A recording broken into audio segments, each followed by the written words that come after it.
Ever since its launch at Baselworld, this Omega Speedmaster Racing has been mostly overlooked by the general public and more or less has gone under the radar. With Omega's beautifully spec'd supercharged engine under the bonnet, I've had this watch in my sights for some time now. This week, one came up for sale in a local advert, and even though the price on this model has been heading north for the past few years, I had to grab it. Stick around as I share my honest thoughts of one of Omega's best kept luxury watch secrets, the Speedmaster Racing.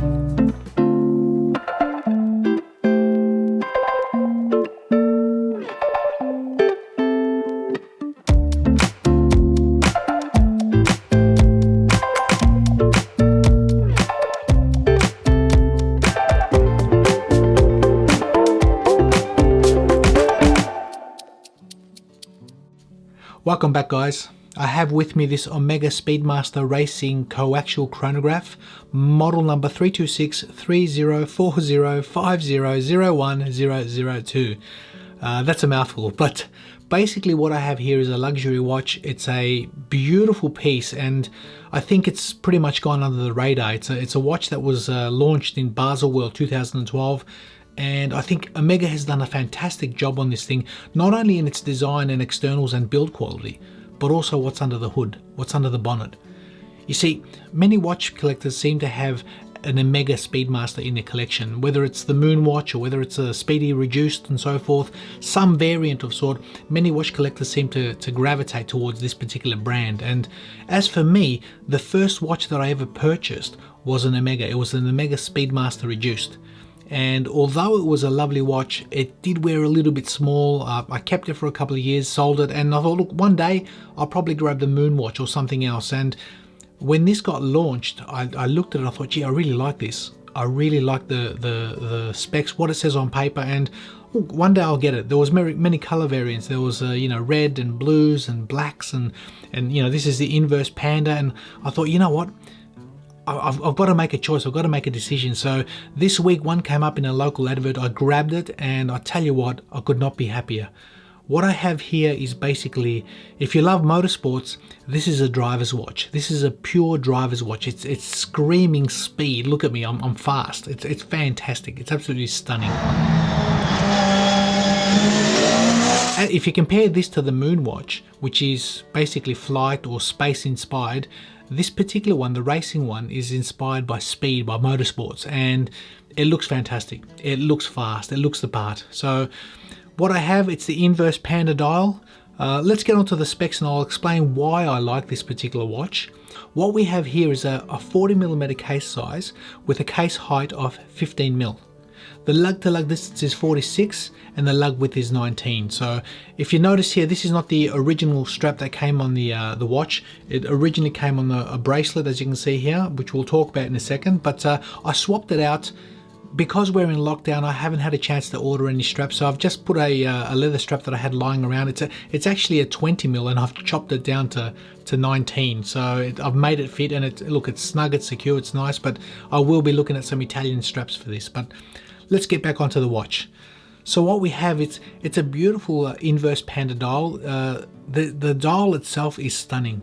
It's a majority black with opaline silver subdials, and the seconds, the 12-hour and the 30-minute subdials, they're just beautiful. The detail, then it's not actually white, it's silver. It's a slightly off-white, coolish off-white, which is really, really nice. The subdials have a beautiful pyramid-shaped stamped pattern. I think they call it Clou de Paris, which is the nails of Paris. And the radial pattern, the external circumference of those subdials, is also just fine detail. It gives the watch that character and brings it up. It actually brings the dial up quite a bit, quite a level. So I'm really impressed at the presence and the look of the watch. The classic look as well as the modern interpretation of a Speedmaster. Now the opaline silver chapter ring around with the minute markers in 5-second increments, that seems to frame the dial just beautifully and give it that nice character that it requires. And like I said, there's different color tones that come with this particular watch. There's reds, there's blues, there's white with black or black with white, as you can see this one. And I was drawn to this particular one because I thought, you know what, inverse panda, black, white, you can go with anything. You can put tan leather straps, black leather straps. You can put the original bracelet on. It's a very, very versatile piece. So what really drew me to this particular watch is not only its looks and its styling, you know, its build quality, which again is second to none, but what's under the hood, what's under the bonnet. You see, under here we have the basic architecture is a Valjoux 7753. It's a very highly modified version of it with 31 jewels. Omega call it the Caliber 3330. It's basically a COSC certified chronometer. It's adjusted in 5 positions. It's a fully supercharged motor. It's basically fully loaded with all the bells and whistles. And when I say all the bells and whistles, the technology that goes in this is basically what Omega is releasing in the current watches today. The feel of it is fantastic. The crispness of the pushers are just wonderful, and the snap is spot on, absolutely perfect. So I purchased this watch for motorsports. I purchased it so I actually go out to motorsports. Obviously, when this lockdown dies down and we can get back out into the community. But this is a specific watch, and I think it's got a wonderful, wonderful look, especially being 40 millimeters. It sits really nice on the wrist. So I'll give you guys a wrist shot just to show you what it looks like. There you go. So it sits on my wrist really comfortably. 40 millimeters is pretty much the sweet spot for my wrist. It's really nice. And look, even being a 15 mil height, it sits not too bad. The majority of the actual thickness is in the case bottom, which seems to tuck in quite nicely. But the crystal and the bezel itself seems to cantilever. It has a nice shape to it, a nice dome to it, as you can see. And for me, I like it. I like it. Omega has done something a little bit fresh, a little bit new, and I was, like I said, instantly drawn to this design. For me, it was an attractive iteration of Omega's famous Speedmaster. So now getting back to the watch, the crown itself, as you can see, is a signed crown. It has its dual pushers on the side. The watch features 100 meters of water resistance.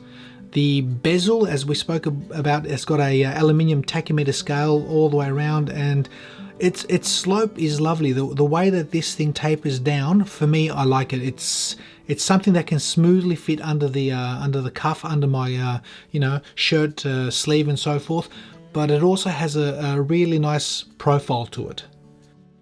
Now the crystal itself is a slightly domed sapphire crystal, and it's got an AR coating on the underside as well as the top. So sometimes outside the crystal actually just disappears. As you can see, there's a couple of reflections there over my main light, but sometimes you're just looking at this and all you see is dial. All you see is dial, and the glass is completely gone. So I really like the glass on this. How they've designed it. You can appreciate the detail and quality that's in these subdials, especially with that Clou de Paris pattern in the middle. So really, really, really good. So the bracelet is basically solid end links with a combination of brushed satin as well as high polished. It's got a solid clasp, twin lock system, milled clasp, as you can see. Standards Omega stuff, but very high quality. It features a couple of half links. I think there's one there. I took one out.